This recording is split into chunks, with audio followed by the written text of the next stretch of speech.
کوئی چوڑیاں لینے, کوئی مہندی لگوانے, کوئی ویسے ہی شگل میلہ دیکھنے کے لیے, تو لوگ سیلیبریٹ کرتے ہیں.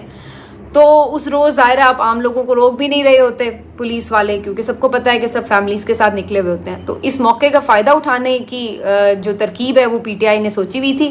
تو چاند رات کے دن آج مختلف شہروں میں ہم نے دیکھا چاند رات کو لوگ نکلے ہیں, ریلیز نکالی. حیرت انگیز طور پر لاہور میں سب سے پہلے اس کا آغاز ہوا, جہاں پر سب سے زیادہ ہم دیکھتے ہیں کہ روکا جاتا ہے ریلیز وغیرہ کو. اور جو یہاں پہ پی ٹی آئی کے لوگ تھے وہ جھنڈے لے کر اور عمران خان کے ماسک پہن کر موٹر سائیکلز پر, گاڑیوں پر نکل آئے اور جناب انہوں نے اچھی بھرپور ریلی نکالی. اور ماسک پہننے سے ویسے یہ بھی فائدہ ہوگا کہ پہچان میں بھی نہیں آئیں گے, پکڑنا بھی ہوگا پولیس والوں نے بعد میں بھی. تو اس طرح کی انہوں نے کی. اور اس کے بعد پھر میں تھرو آؤٹ دیکھ رہی تھی کہ ابھی مختلف شہروں سے اسی طرح سے خبریں آنے لگی. پشاور میں لوگ نکلے, ایبٹ آباد میں لوگ نکلے, کراچی میں لوگ نکلے, راولپنڈی میں لوگ نکلے, اسلام آباد میں لوگ نکلے. تو مختلف شہروں سے اب یہ خبریں آ رہی تھیں کہ جناب لوگ نکلے ہیں. تو یہ ایک انہوں نے جیسے کہتے ہیں نا موقع کو کیش کرانے کا بھرپور طریقہ اپنایا. اگرچہ پی ٹی آئی والے بھی ویسے اداس ہیں. زیادہ تر میں لوگ دیکھ رہی تھی کہ عمران خان کو مس کر رہے ہیں اور کہہ رہے ہیں کہ جی چونکہ عمران خان باہر نہیں ہے تو ان کے بغیر ہماری عید بھی کیا عید ہے. تو ایک مرجھائی ہوئی سی عید ہے. لیکن بہرحال یعنی وہ اس موقع کو باہر نکل کر ان کو یاد بھی کر رہے ہیں اور ساتھ ساتھ ایک پروٹیسٹ بھی اپنا لانچ کر رہے ہیں. تو یہ جی چاند رات کی ایکٹیویٹی. اور اس کے بعد ہے اب عید کا دن. عید کے دن کے حوالے سے ایک اہم خبر یہ آئی ہے ڈیالہ جیل سے کہ خان صاحب کو عید کی نماز پڑھنے کی اجازت نہیں دی گئی ہے جیل انتظامیہ کی طرف سے. نہ ہی خان صاحب اور نہ ہی شاہ محمود قریشی اجتماعی طور پر باقی سب لوگوں کے ساتھ عید کی نماز نہیں پڑھ سکیں گے. اور اس کی وجہ انہوں نے تو کوئی خاص نہیں بتائی, یہی کہا ہوگا کہ سیکورٹی ریزنز ہیں وغیرہ. لیکن اس سے کوئی یہ اندازہ لگانا مشکل نہیں ہے کہ اس کی ایک وجہ یہ بھی ہے کہ انہیں اندازہ ہے کہ خان صاحب اگر اس طرح انہیں موقع مل گیا کہ لوگوں کے درمیان وہ آ سکیں, بھلے وہ قیدی ہی کیوں نہ ہو ڈیالہ جیل کے, تو وہاں پر بھی وہ ایک اچھا خاصا جلسہ ہی ہو جائے گا. اور اسی چیز سے یہ خوفزدہ بھی ہیں. تو اس بات کا بھی احتمال ہے کہ اگر خان صاحب یوں اوپن باہر آ جائیں گے, بھلے ڈیالہ کے کسی عیدگاہ میں, کسی گراؤنڈ میں ہی صحیح, میدان میں ہی صحیح, تو وہاں سے بھی کوئی ان کی پکچر ہی نہ لیک ہو جائے. اور وہی جو ان کو ایک خوف ہے عمران خان کی تصویر کا, اس کی بات کا, اس کی آواز کا, تو وہ انہیں اتنا گھیرے ہوئے ہے کہ ایک فریضہ, مذہبی فریضہ بھی انجام دینے کے لیے یہ لوگ ان کو اجازت نہیں دے رہے. اور اس عید کے موقع کے اوپر بھی یہ سمجھتے ہیں کہ عمران خان صاحب کو قید تنہائی میں ہی عید گزارنی چاہیے. تو یہ ان کا ایک چھوٹا پن ہے اگین, اور ایک اور ان کی خوف کی علامت ہے. اور اس سے فرق تو کوئی پڑتا نہیں ہے کیونکہ وہ لوگوں میں اب فزیکلی نہ بھی ہو لیکن نظریے کی صورت میں اب وہ ہر گھر میں پہنچ چکا ہے اور نوجوانوں کے دلوں کی دھڑکن ہے, ان کے دلوں میں پہنچ چکا ہے. تو بزرگوں کی دعاؤں میں پہنچ چکا ہے اور وہ ہاتھ اٹھا کر اس کے لیے دعائیں کرتے ہیں. اور بچے جو بہت زیادہ سیاسی سمجھ بوجھ نہیں بھی رکھتے, ان کو نہ جانے اس کی شخصیت میں کوئی ایک اٹریکشن نظر آتی ہے, کشش نظر آتی ہے کہ وہ بھی اس کے دیوانے بن جاتے ہیں, وہ بھی اس کے آ کے نعرے لگانے لگتے ہیں. تو وہ اب ہر جگہ پہنچ چکا ہے. تو اس کو آپ بھلے اجتماع میں آنے سے روکیں یا نہ روکیں, اس سے فرق نہیں پڑتا, وہ اپنا کام اب کر چکا ہے. تو بہرحال ایک اور اوچھی حرکت جو آپ ایکسپیکٹ کر سکتے ہیں اس انتظامیہ سے, وہ انہوں نے کر دی ہے. باقی جناب ایک دو تین اہم خبریں ہیں وہ میں آپ کے ساتھ شیئر کر لوں.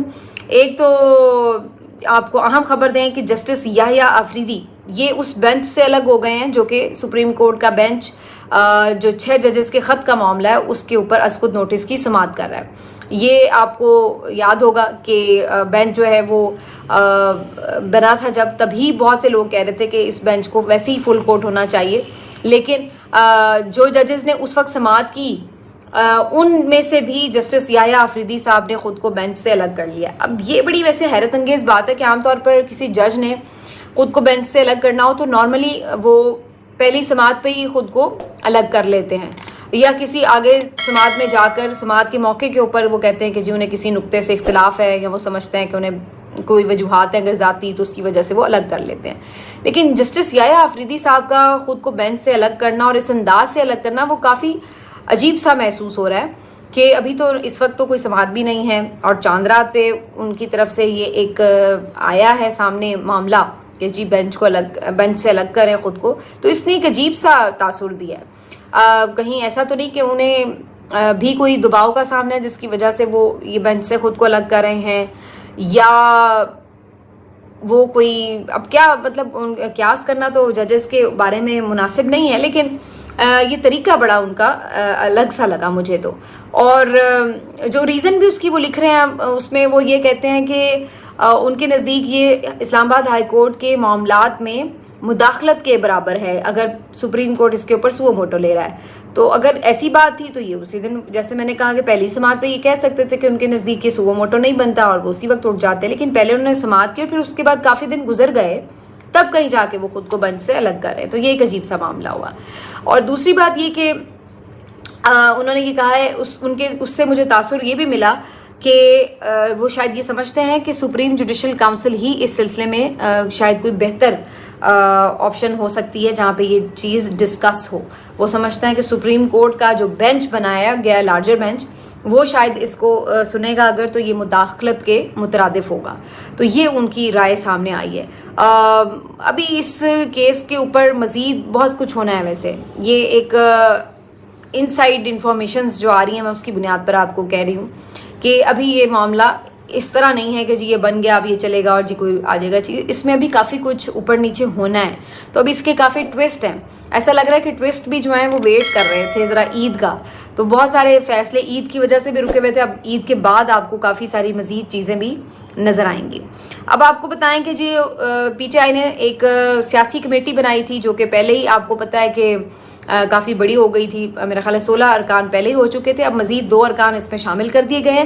اس دفعہ زلفی بخاری صاحب کو اور مونس الہی صاحب کو اس کمیٹی کا حصہ بنا دیا گیا اور اچھی چیز ہے. خیر دونوں ہی سینئر رہنما ہیں پی ٹی آئی کے لیے، دونوں کی خدمات بھی ہیں. اور مونس الہی آپ کو پتہ ہے اس وقت روپوش ہیں، لیکن بیسیکلی ان کو یہ جو سیاسی کمیٹی میں ڈالا گیا ہے، ایک تو پرویز الہی صاحب جس طرح سے انہوں نے ڈیڈیکیشن دکھائی ہے حیرت انگیز اور جس کو کہتے ہیں کہ واقعتاً قابل تعریف ہے، کیونکہ اس ایج میں جا کر اتنا زیادہ ریزسٹنس شو کرنا اور پھر فزیکلی بھی جس طرح سے وہ تکلیف سے گزر رہے ہیں اس چیز کو بھی وہ بیئر کر رہے ہیں. تو یہ بڑی حیرت کی بات ہے. انہوں نے واقعی سرپرائز کیا ہے. تو جو چودھری پرویز الہی صاحب ہیں ان کی خدمات ہیں. مونس الہی صاحب بیسکلی ان کے پیچھے وہ فورس ہیں جنہوں نے انہیں کنونس کیا تھا اس سارے اسٹرگل کے لیے، اس ساری جد و جہد میں کھڑے ہونے کے لیے، اس فیصلے کے لیے. تو مونس الہی صاحب کو عمران خان صاحب پہلے بھی ایڈمائر کر چکے ہیں اور مونس الہی صاحب عمران خان کے ساتھ کافی ویل کنیکٹڈ ہیں. ویل کنیکٹڈ میں اس لیے نہیں کہہ رہی کہ کوئی رابطے میں ہیں، لیکن مجھے لگتا ہے کہ وہ ان کے ساتھ ان کا ایک الگ ہی ریلیشن شپ، اپنا بانڈنگ وہ محسوس کرتے ہیں خان صاحب کے ساتھ. تو بہرحال مونس الہی صاحب جو ہیں وہ شامل ہو چکے ہیں اور اچھے پڑھے لکھے سمجھدار سیاستدان ہیں. اور زلفی بخاری صاحب جو ہیں وہ آپ کو معلوم ہے عمران خان صاحب کے ویسے ہی عزیز ہیں، قریبی ہیں، تو وہ بھی اس کمیٹی میں شامل ہو گئے ہیں. تو سب ان کو ویلکم ہی کر رہے ہیں. اب آ جاتے ہیں جی ایک بہت اہم پریس کانفرنس آج کی ہے سلمان اکرم راجہ صاحب نے. اور سلمان اکرم راجہ صاحب آج بڑا فرنٹ فٹ پر کھیلے ہیں.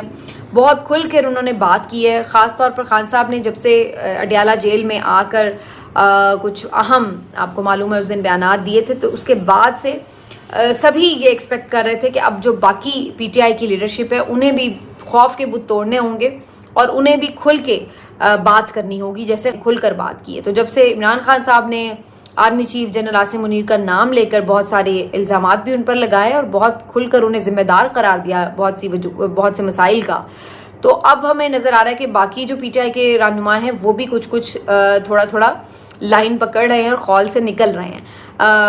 سلمان اکرم راجہ صاحب پہلے بھی بہت دبنگ انداز میں بات کرتے ہیں. آج بھی انہوں نے بڑی زبردست پریس کانفرنس کی. انہوں نے کہا کہ یہ جو آپ سمجھ رہے ہیں کہ آپ نے ایک وائس رائے بنا دیا محسن نقوی کو اور اس کے بعد پیچھے سے آپ سب کچھ کنٹرول کریں گے اور کٹ پتلی آپ نے کچھ چہرے جمہوری سامنے رکھ دیے ہیں اور آپ سمجھ رہے ہیں کہ آپ لوگوں کو بے وقوف بنا لیں گے، تو ایسا نہیں ہے. لوگ اب جاگ چکے ہیں اور سمجھدار ہیں. ان کے آنکھ ہیں کھلے ہیں، ان کی آنکھیں کھلی ہیں، ان کے ناک کھلے ہیں، ان کے کان کھلے ہیں، ان کے ہونٹ کھلے ہیں.